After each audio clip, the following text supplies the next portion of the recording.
ఏమైనా అనౌన్స్ చేశారా? ఇలా తింటారు నన్ను ఇలా తీస్తామని వెనకాల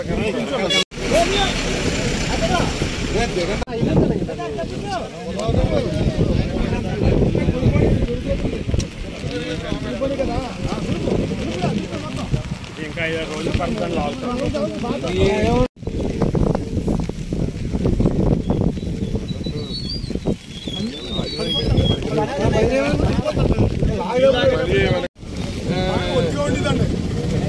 మన వాళ్ళు వచ్చే ఉడితే కొద్దిగా బెంగాళూరు ఒకటి వేసుకెళ్తారు.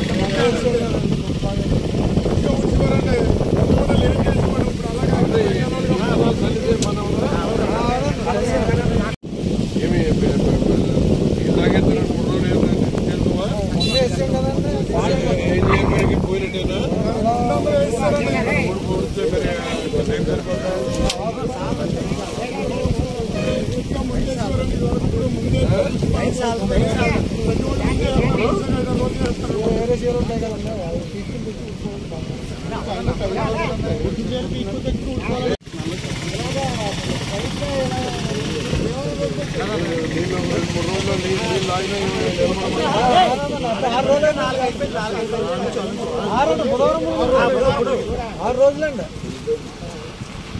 వచ్చినప్పుడు మొత్తం చూస్తే బాగుండని అన్నాడు. వల్ల అందరికీ దాని తగ్గ 28,000 30,000 పైన పడిందండి.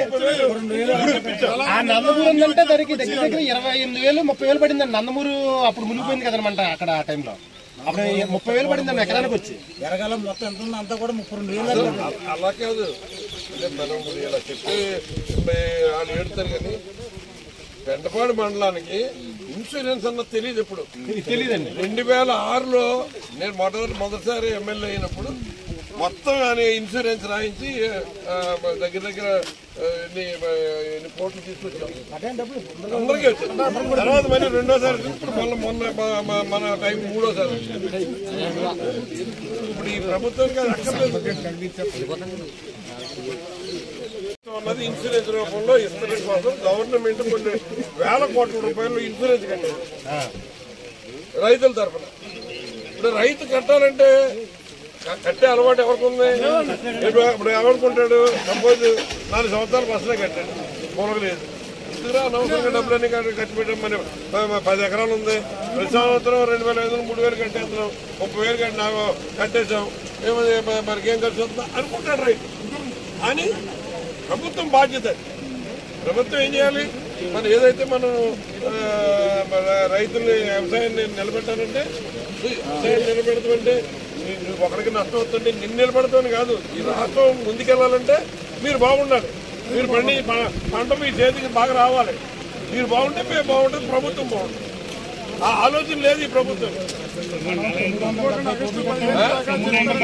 ప్రీమియం ప్రీమియం 970 కోట్లు అండి రాష్ట్ర వ్యాప్తంగా. అది ఉపయోగపడింది కూడా రైతులకి. ఎందుకంటే ఒకసారి బ్లడ్ వల్ల